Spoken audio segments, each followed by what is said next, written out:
यीशु मसीह के नाम से नमस्कार और शुभकामनाएं लेते हैं। ఈరోజు ఆరాధన కొరకు आज आराधना के लिए పవిత్ర బైబిల్లో నుండి पवित्र बाइबल में से 16 కీర్తనలు 16వ అధ్యాయం भजन संहिता 16वां अध्याय। దేవా నీ శరణు తెచ్చున్నాను నన్ను కాపాడును हे ईश्वर मेरे रक्षक कर, क्योंकि मैं तेरा ही शरण हूँ। దేవుని సహాయం కొరకు ప్రార్థన చేస్తున్నాను. परमेश्वर की सहायता के लिए प्रार्थना करेंगे।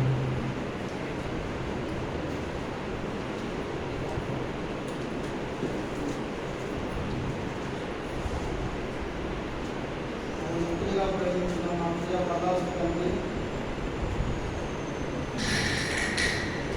ముఖ్యంగా ప్రేమించిన మా ప్రియ పరలోక తండ్రి, ఈ యొక్క ఉదయకాల సమయంలో ప్రభా ఈ యొక్క మందిర ఆవరణలో పరిశుద్ధ పవిత్రకు చేరి మిమ్మల్ని ప్రభా ఆత్మతోను సత్యంతోను ఆరాధించుకోవడానికి అవును ప్రభా ఈ విధంగా మీ యొక్క జీవిత సంఘంలోకి మమ్మల్ని నడిపించినందుకు మీకే స్థితిలో వందనములు చెల్లిస్తున్నాను తండ్రి.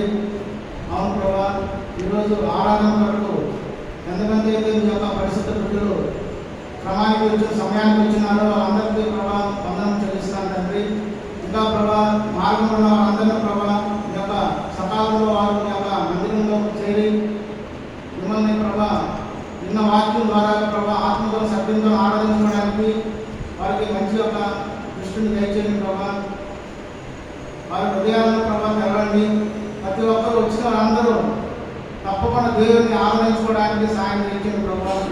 ఇంకా ప్రభా ఆరాధన వరకు కీర్తనల 16వ అధ్యాయము 1వ వచనం నుండి ప్రభా 11వ వచనం వరకు మాకు ప్రభా మీ యొక్క పరలోకం నుండి ప్రభా మీరు వాక్కులను పంపించి ఇంకో పరిశుద్ధాత్మ ద్వారా నింపబడి మమ్మల్ని ప్రభా మమ్మల్ని అభిషేకించండి ప్రభా.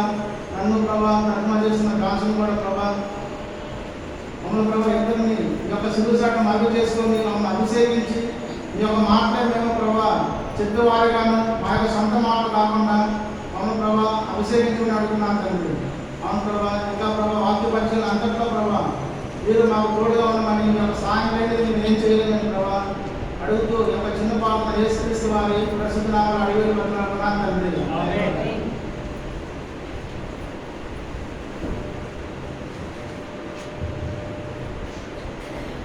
కీర్తనలు भजन संहिता 16వ అధ్యాయం 16वां अध्याय 1వ వచనం. पहला वचन। దేవా నీ శరణొచ్చి ఉన్నాను నన్ను కాపాడు. ఇక్కడ దావీదు మహారాజు ఈ విధంగా ఆయనను వచ్చేసి వేడుకుంటున్నాడు. यहाँ पे दाऊद महाराजा अब इस प्रकार परमेश्वर से विनती कर रहा है। ఇక్కడ ఆయన శరణ తెచ్చిన ఆయన్ని దావీదు మహారాజు ఈ విధంగా చెప్తున్నాడు. यहाँ पे दाऊद राजा कहता है मैं तेरा ही शरणगत हूँ। ఆయన శరణ మనకు లేకపోతే మనం ఏం చేయలేము. यदि हमारे कहीं शरण ना हो तो कुछ भी नहीं कर सकते हैं। పరిశుద్ధాత్మ ద్వారా దావీదు మహారాజు ఈ విధంగా మాట్లాడుతున్నాడు. क्योंकि पवित्र आत्मा परमेश्वर दाऊद राजा से उन्होंने बातें किया। దేవా నీ శరణ తెచ్చున్నాను నన్ను కాపాడును. कहता है ये ईश्वर मेरे रक्षक है, क्योंकि मैं तेरा ही शरणगत हूँ। యెహోవే మనకు సహాయం చేసే దేవుడు. यहोवा परमेश्वर ही हमारी सहायता करने యెహోవా वाला है। దేవుడే ఇశ్రాయేలు ప్రజలను కాపాడే దేవుడు. यहोवा परमेश्वर ही इजरायली प्रजा को बचाता है। ఇశ్రాయేలు ప్రజలను కాపాడు రక్షించేవాడు ఆయనే. इजरायली की प्रजा को बचाने वाला, उनकी रक्षा करने वाला वही है। ఈ విధంగా చెప్తున్నాడు దేవా నీ శరణ తెచ్చున్నాను. इसलिए वो कहता है ये ईश्वर मेरी रक्षा कर, क्योंकि मैं तेरा ही शरणगत हूँ। ఈ విధంగా కోడి తన రెక్కల కింద వచ్చేసి తన కోడి పిల్లలు తన దగ్గరికి వస్తాయి. जिस प्रकार मुर्गी के बच्चे जैसे अपने माँ के पास आते हैं, కోడి రెక్కల కింద తన కోడి పిల్లలకు ఆశ్రయం ఉన్నట్టుగా और जैसे मुर्गी अपने पंखों के नीचे अपने बच्चों को जैसे रक्षा करती ఆ है, విధంగా మనము దేవుని బిడ్డలమైన మనము उसी प्रकार परमेश्वर के बच्चे जो हम ఆయన మందిర ఆవరణంలో ఆయన మనకు శరణ ఉంటున్నది. उसके घर में, उसके भवन में हमारे लिए शरण है। మనకు ఆశ్రయం దొరుకుతుంది. वहाँ पे मेरे लिए शरणगत मिलता है। అందువల్ల వచ్చేసి ఆయన దేవా నీవు నీ యొక్క ఆశ్రయానికి వచ్చున్నాము इसलिए कहता है मैं तेरा ही शरणगत हूँ। నన్ను కాపాడమని దావీదు మహారాజు చెప్తున్నాడు. वो कहता है ईश्वर मेरी रक्षा कर। ఆయన చెప్పినట్లుగా जैसे उन्होंने कहा है మన జీవితంలో కూడా మనం దేవునికి మనం ఈ విధంగా ఆరాధన చెల్లించాలి. अपनी इस रीति से अपने परमेश्वर की आराधना भी करना है। ఈ యొక్క శరణానికి వచ్చున్నాము. आपकी शरण में हम आए हुए ఈ हैं। యొక్క రక్షణ భాగ్యం పొందుకున్నాము. आपका उद्धार को हमने पाया है। ఈ యొక్క పరిశుద్ధతను పొందుకున్నాము. आपकी पवित्रता को हमने पाया है। కాబట్టి इसीलिए మేము మిమ్మల్ని స్తుతించాలి. इस तरह आप परमेश्वर की स्तुति करना है। రెండవ వచనము, दूसरा वचन, నీవే ప్రభువు. నీకంటే నాకు చాలా ధైర్యములు లేదని యెహోవాతో నేను మనవి చేయుదును.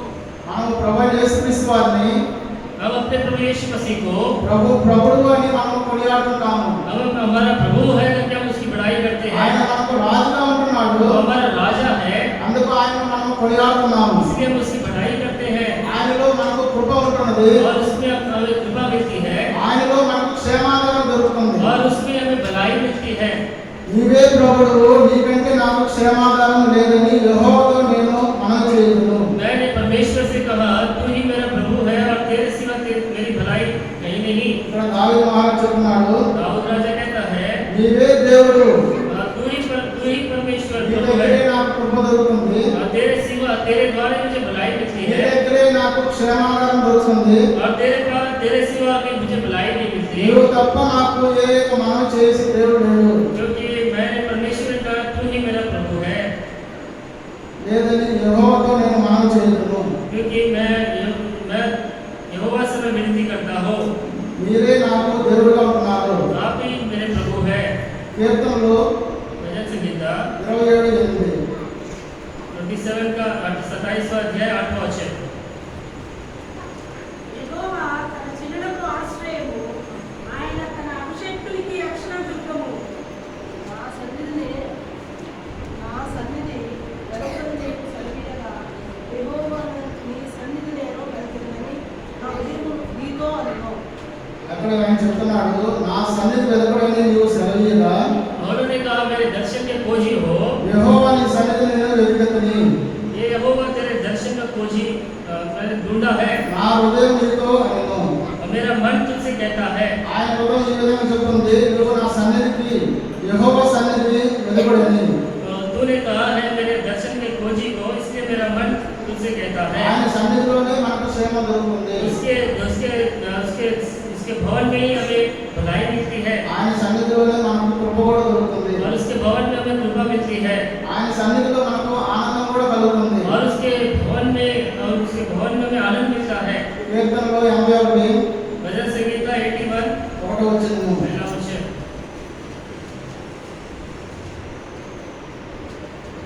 మనకు పరమైన దేవునికి ఆనందగానము చేయండి, యాకోబు దేవుని బట్టి ఉత్సాహధ్వని చేయండి. ఈ విధంగా యెహోవా దేవునికి మనం ఈ విధంగా మనం ఆనందగానం చేయాలి. हम अपने यहोवा परमेश्वर का जय जयकार करना है, ఆయనలోనే మనకు బలం దొరుకుతుంది, उसमें हमें बल मिलता है ఆయనలోనే మనకు ఉత్సాహ బలి దొరుకుతుంది, और उसमें वो जय जयकार की ध्वनि सुनाई पड़ती है ఆయనలోనే మనకు ఆనందం కూడా కలుగుతుంది. కాబట్టి और उससे आनंद भी मिलता है। అందువల్ల వచ్చేసి మనము ఆయన ద్వారా మనము ఎప్పుడు ఆరాధన చెల్లించాలి. और उसके द्वारा हमें आराधना में चढ़ाना है। 16వ అధ్యాయం 3వ వచనం ప్రకారంగా 16वां अध्याय 3रा वचन, ఇలాగందును, భూమి మీద ఉన్న భక్తులే శ్రేష్ఠులు, వారు నాకు కేవలం ఇష్టలు. ఇలాగను భూమి మీద ఉన్న భక్తులే శ్రేష్ఠులు, వారు నాకు కేవలం ఇష్టలు. पृथ्वी पर जो पवित्र लोग हैं वे ही आदर के योग्य हैं और उन्हीं से मैं प्रसन्न रहता हूँ। భూమి మీద ఉన్న ఆయన భక్తులు అంటే ఎవరంటే ఆయన నమ్ముకున్న వారు మనము. क्योंकि पृथ्वी पर जो भक्त है, जो उन पर भरोसा किया है हम, ఆయన వారికి శ్రేష్ఠులుగా ఉంటున్నారు. और उसके लिए वे श्रेष्ठ दिखते हैं వారికి దేవుడికి మనం నమ్మకస్తులుగా జీవించాలి. और परमेश्वर के लिए विश्वास योग्य हमें जीवन बिताना है। నీతిగా జీవించినప్పుడు धार्मिकता के साथ जब हम जीवन बिताते అప్పుడే हैं, ఆయన చెప్తున్నాడు, భూమి మీద ఉన్న భక్తులే శ్రేష్ఠులు, तभी कहते हैं पृथ्वी में जो है वे ही श्रेष्ठ है వారే నాకు కేవలం ఇష్టలుగా ఉంటున్నారు. और वे ही मेरे प्रसन्न में रहते हैं। కీర్తనలు 147:11 వచనం ప్రకారంగా भजन संगीता 147 का 11वां वचन, తన యందు భయభక్తులు గలవారి యందు తన కృప కొరకు కనిపెట్టు వారి యందు యెహోవా ఆనందించు వాడై ఉన్నాడు.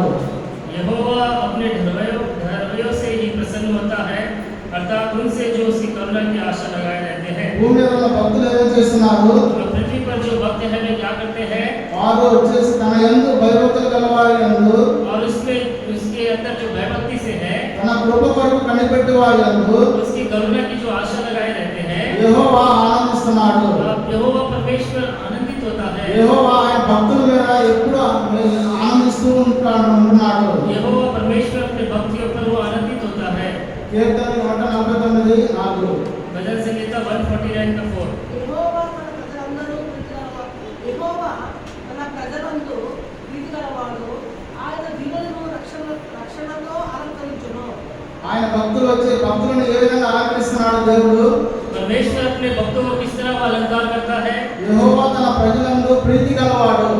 क्योंकि यहोवा परमेश्वर अपने प्रजा से प्रसन्न होता है, ఎంతో ప్రియము కలవాడు అంటున్నాడు. इतना ही अपने लोगों से प्रसन्न होता है ఆయన దీనులను రక్షణ అలంకరించును. और नम्र लोगों का उद्धार करके उन्हें शोभायमान करता है। ఆయన నమ్ముకున్న ప్రజలకు, उन पर जो भरोसा करते हैं अपनी प्रजा को, దీనులకు नम्र लोगों को రక్షణతో అలంకరిస్తున్నాడు. और उद्धार करके उन्हें शोभायमान करता है, ఆయన రక్షణ భాగ్యాన్ని దయచేస్తున్నాడు. अपने उद्धार को उन्हें देता है। ఆయన పరిశుద్ధ పేరుతో చేరి ఆరాధన చేయడానికి ఆయన వచ్చేసి అలంకరిస్తున్నాడు ఆ రక్షణతో. और पवित्र लोगों के साथ मिलकर आराधना करने के लिए अपने बच्चों का वो शोभायमान करता है। ఇంకా ఆయనకు ఇష్టలుగా ఉంటున్నాం మనము. उनके पसंद हम रहते हैं। సామెతలు 12:22. नीति वचन 12 अध्याय 22 वचन। అబద్ధమాడు పెదవులు యెహోవాకు హేయములు, సత్యవర్తనులు ఆయనకు ఇష్టలు. వీళ్ళని వచ్చేసి అబద్ధం ఆడవారి మీద వచ్చేసి ఆయన ఇష్టలుగా ఉండడం లేదు. झूठों से यहोवा को घृणा आती है, యెహోవా దేవుడు రోషం గల దేవుడు.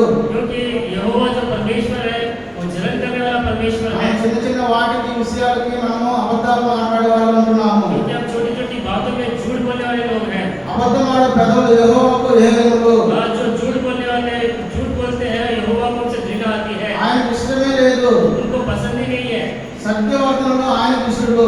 क्योंकि जो विश्वास से काम करते हैं उनको वो पसंद करता है। సత్యం చెప్పేవారు ఆయనకి ఇష్టలుగా ఉంటున్నారు. क्योंकि जो सच्चाई बोलते हैं उनसे परमेश्वर प्रसन्न होता है ఆయనకు దగ్గరగా వస్తుంటారు. और उनके निकट वो आता है। ఆయనకు వచ్చేసి హృదయపూర్వకంగా ఆయన ఆరాధిస్తున్నారు. और वे लोग ही अपने हृदय पूर्वक से परमेश्वर की आराधना करते हैं। అబద్ధం ఆడేవారు ఈ లోకంలో సంచరిస్తున్నారు. और झूठ बोलने वाले दुनिया में भी घूमते हैं। అబద్ధం ఆడేవారు ఈ యొక్క సంఘానికి వెలుపు భాగంలో ఉంటున్నారు. और झूठ बोलने वाले मंडली के बाहर में रहते हैं। వారు వచ్చేసి ఆయనకు ఇష్టలుగా లేకుండా ఉంటున్నారు. वे परमेश्वर को प्रसन्न नहीं करते हैं। మనం ఎప్పుడు వచ్చేసి సత్యవర్తనలు చెప్పేవారిగా ఉండాలి. हम कभी भी सच्चाई बोलने वाले होना चाहिए ఆయన వాక్యాన్ని అనుసరించి జీవించేవారిగా ఉండాలి. और उसके वचन के अनुसार जीवन बिताने वाले होना चाहिए। కీర్తన 16 भजन संहिता 16 अध्याय 4 వచనం. 4 वचन।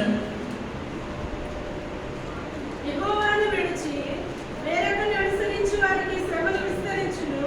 వారు అర్పించు రక్తపాని అర్పణలను నేను అర్పింపను. వారి పేర్లు నా పెదవులను ఎత్తను. యెహోవా ప్రతి వస్తువును దాని పని నిమిత్తం కలుగజేసెను. నాశన దినమునప్పుడు ఆయన భక్తిహీనులను కలుగజేసెను. కీర్తనలు 32 10 ప్రకారంగా भजन संहिता 32 का 10 वचन। దివారాత్రులు నీ చెయ్యి నా మీద బరువుగా ఉండిన. 32 10. భక్తిహీనులకు అనేక వేదనలు కలుగుచున్నవి. యెహోవా యందు నమ్మకం ఉంచు వారిని కృప ఆవరించుచున్నది. ఇక్కడ 4 వచనం ప్రకారంగా 4 वचन के अनुसार ఇక్కడ వేరే వారిని అనుసరించకూడదు. వేరే దేవతలను అనుసరించకూడదు. आप पराये देवताओं के पीछे भागना नहीं चाहिए। వేరే దేవతలను అనుసరించడం ద్వారా శ్రమలు కలుగుతాయి. हाँ, पराये देवताओं के पीछे जब भागते हैं तो पीड़ा होती है। విగ్రహ ఆరాధనలు వచ్చేసి మనం సేవించకూడదు. ये मूर्ति पूजा की सब हम सेवा नहीं करनी चाहिए। మనం వచ్చేసి అలాంటి ఒక స్థలాలకు కూడా వెళ్ళకూడదు. अपना उस जगह तक भी हमें नहीं जाना है వాళ్ళ పేర్లు కూడా ఉచ్చరించకూడదు. और उनका नाम का उच्चारण नहीं करना है। అందుకే వచ్చేసి కీర్తన 32 అధ్యాయం 10 వచనం ప్రకారంగా इसीलिए भजन संहिता 32वां अध्याय 10 वचन के अनुसार భక్తిహీనులకు అనేక వేదనలు కలుగుతున్నవి. दुष्टों को बहुत ही पीड़ा होती है। భక్తిహీనులు అంటే వచ్చేసి దేవుని అనుసరించని వారు. क्योंकि जो दुष्ट कहने पर जो परमेश्वर के जो पालन नहीं करते हैं, उसका अनुसरण नहीं करते हैं, దేవునికి ఇష్టమైన వారు కాదు.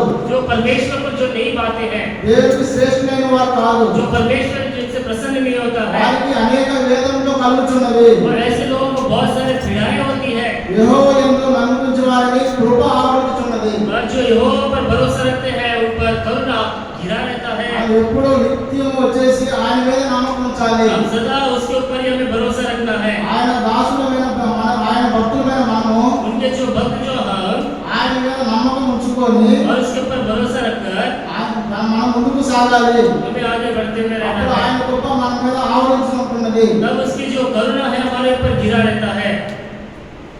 కీర్తనలు 97:7 ప్రకారంగా भजन संगीता 97 का 7वां वचन। ఎత్త విగ్రహములను బట్టి అతిశయపడుచు చెక్కిన ప్రతిమలను పూజించు వారందరూ సిగ్గుపడుతురు. సకల దేవతలు ఆయనకు నమస్కారం చేయును. ఇక్కడ వ్యర్థ విగ్రహములను బట్టి అతిశయపడుచు చెక్కిన ప్రతిమలను పూజించు వారందరూ సిగ్గుపడుతురు. సకల దేవతలు ఆయనతో నమస్కారం చేయుదురు. जितने खुदी हुई मूर्तियों की उपासना करते और मूर्तियों पर फूलते हैं वे लज्जित हो। ये सब देवताओं तुम उसी को धन्यवाद करो।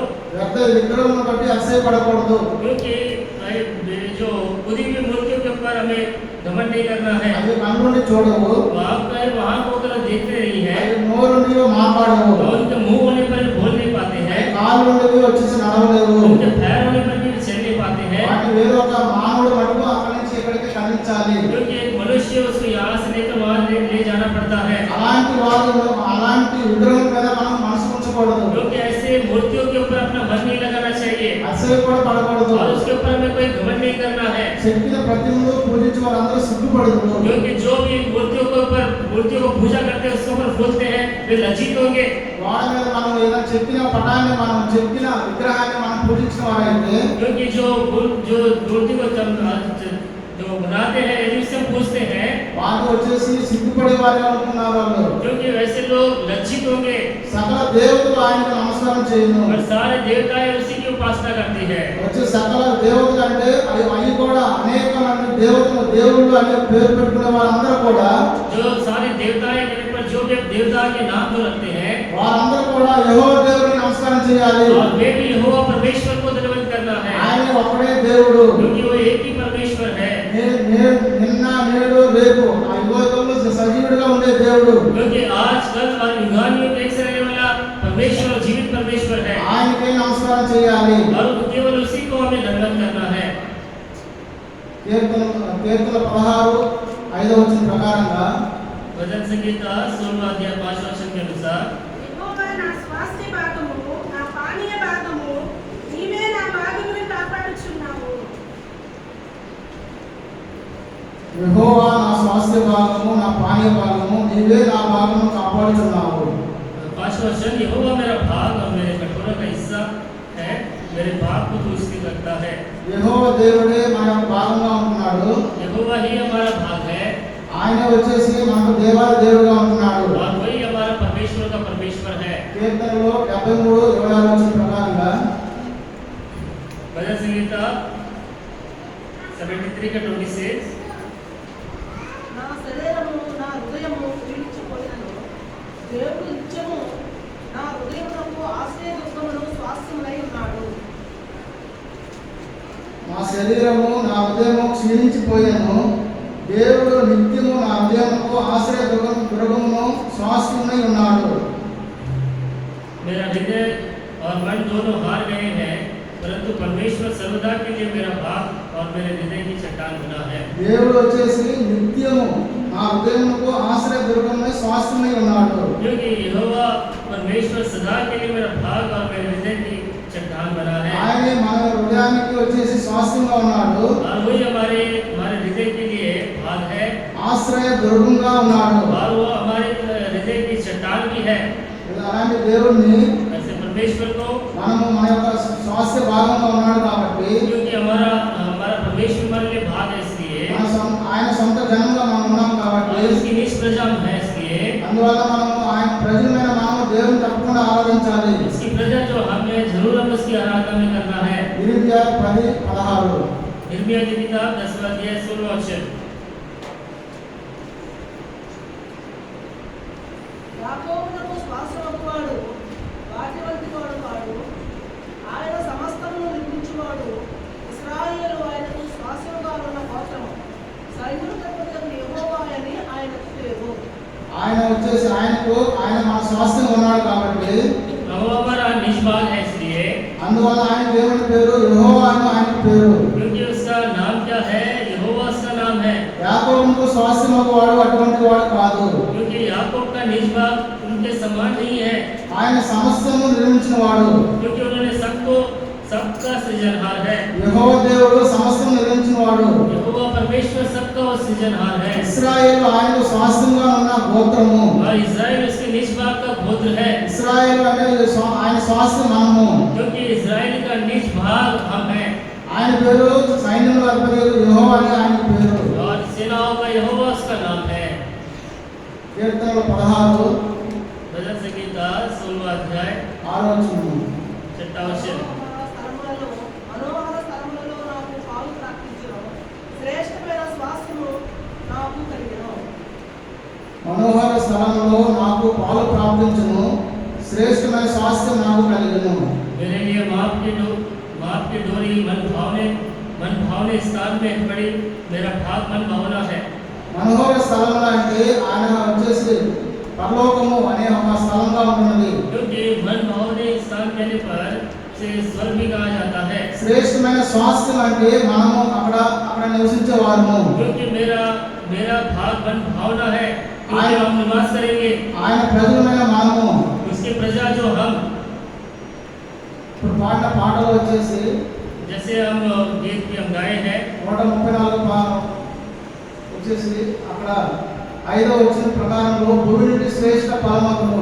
क्योंकि जैसे हम 131 जो गीत तेलुगु में गाए हैं, इस भूमि का जो प्रतिफल जो है, భూమి నుండి వచ్చేసి శ్రేష్ట ఫలమగు అంటే ఆయన శ్రేష్ట ఫలం మనముగా ఉంటున్నాము. क्योंकि इस भूमि के जो श्रेष्ठ फल कौन है कहने पर वह हम ही है। దేవునికి నిత్య స్వాస్థ్యంగా మనం ఉంటున్నాము. हम परमेश्वर का नित्य हम भाग है। అక్కడ పరలోకమందులో स्वर्ग में మనం ఎప్పుడు ఆయన నిత్యమైన బిడ్డలుగా ఉంటున్నాము. हम सदा उसका निष्भाग हम रहेंगे, నిత్య స్వాస్థ్యంగా మనం అక్కడ और జీవించగలుగుతున్నాము. निष्भाग होकर वहाँ पे जीवन बिताएंगे।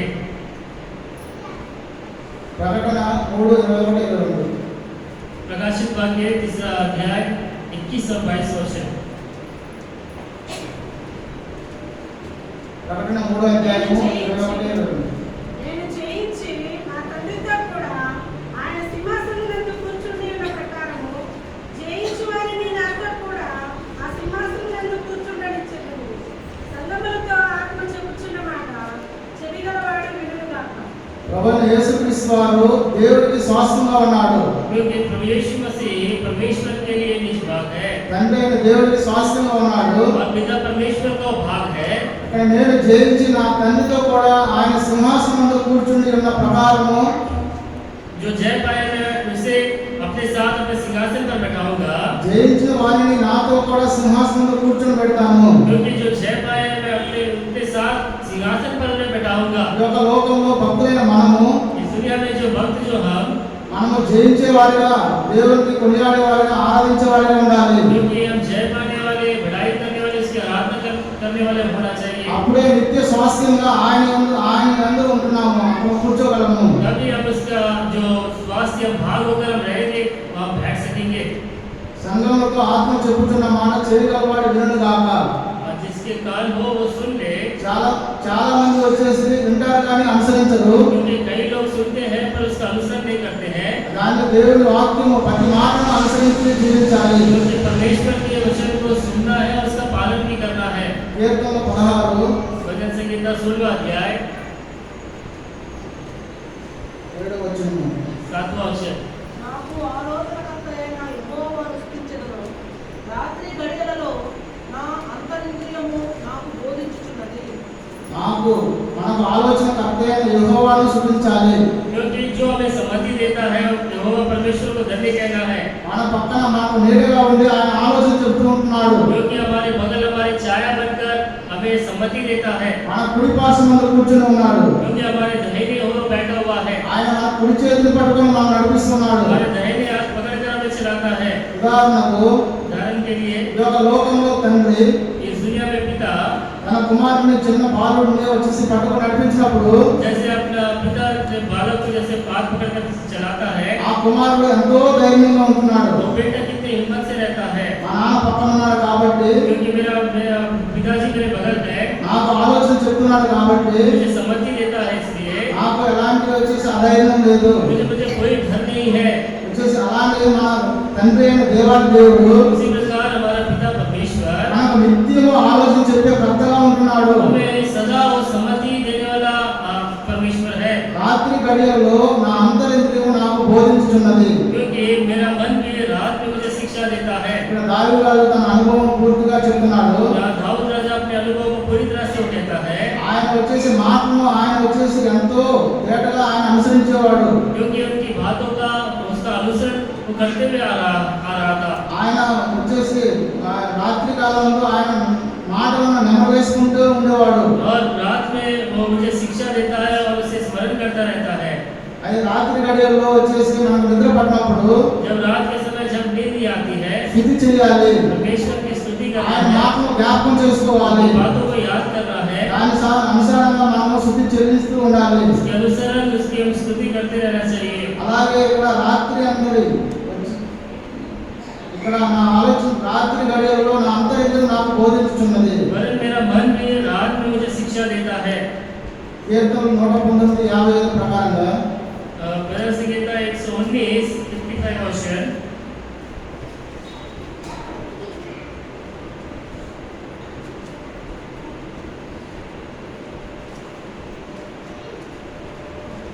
యెహోవా, రాత్రి వేళ నీ నామమును స్మరణ చేయుచున్నాను, నీ ధర్మశాస్త్రమును అనుసరించి నడుచుకొనుచున్నాను. ఇక్కడ వచ్చేసి యెహోవా రాత్రి వేళ నీ నామమును స్మరణ చేయుచున్నాను. यह कहता है, यहोवा मैंने रात को तेरा नाम स्मरण किया. ఆయన మాటను మనము జ్ఞాపకం చేసుకుంటూ దాని ప్రకారంగా మనం ముందుకు సాగాలి. उनके बातों को स्मरण करते हुए हमें आगे बढ़ना है. ఆయన మాటలో వచ్చేసి మనము గట్టి తెచ్చుకోవాలి. उनकी बातों को हमें स्मरण करते रहना चाहिए ఆయన ధర్మశాస్త్రం నడుచుకొని నడవాలి. और उसकी व्यवस्था के अनुसार हमें चलना है. కీర్తనలు 16:8-11 8 से लेकर 11 वर्षों तक. సదాకాలము యెహోవాయందు నాకు నిలుచున్నాను. ఆయన నాకు నిర్వాసమందు ఉన్నాడు కనుక నేను కదల్చబడను. అందువల్ల నా హృదయమును సంతోషించుచున్నది, నా ఆత్మ రక్షించుచున్నది, నా శరీరము కూడా సురక్షితంగా రక్షించుచున్నది. ఎందుకనగా నీవు నా ఆత్మను పాతాళంలో విడిచిపెట్టవు, నీ పరిశుద్ధిని కులిపట్టనీయవు. జీవమాత్మను నీవు నాకు తెలియజేసినవు. నీ సన్నిధిని సంపూర్ణ సంతోషము కలదు, నీ కుడి చేతిలో నిత్యము సుఖములు కలవు.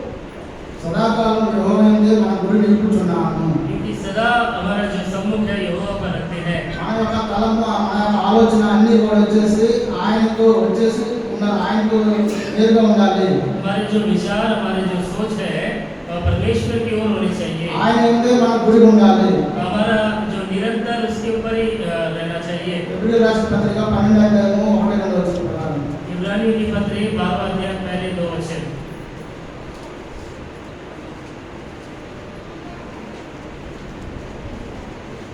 ఇంత గొప్ప సాక్షి సమూహము మేఘంలోనే మనల్ని ఆవరించి ఉన్నందున మనము కూడా ప్రతి భారమును సులువుగా చిక్కులు పెట్టి పాపములు విడిచిపెట్టి విశ్వాసములకు కర్తయు దానిని కొనసాగించువాడైన యేసు వైపు చూచుచు మన ఎదుట ఉంచబడిన పందెములో ఓపికతో పరిగెత్తుదుము.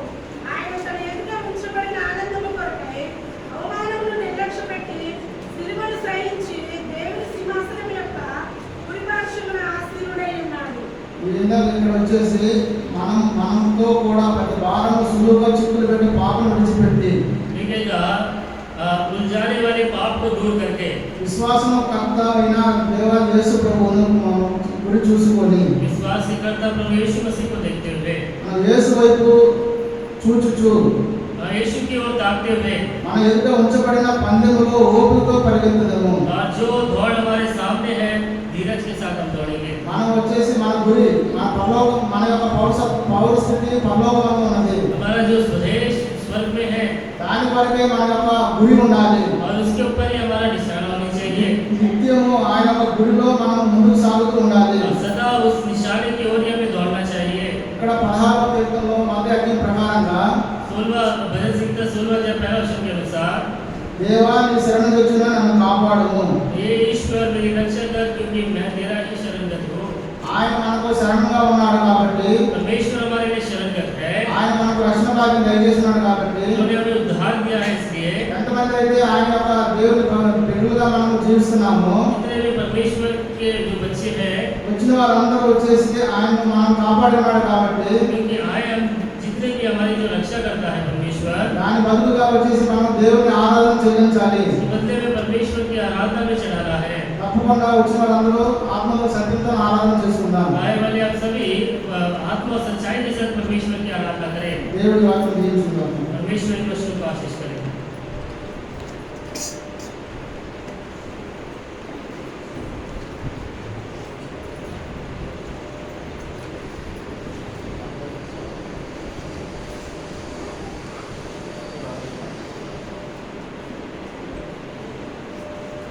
మనం నేర్చుకునేబడి పల్లవి ఒక చరణం పాడుకుందాం. ఆ సమయంలో సండే క్లాస్ పిల్లలు సండే క్లాస్ సిద్ధపడుతున్నాము. అదే రీతిగా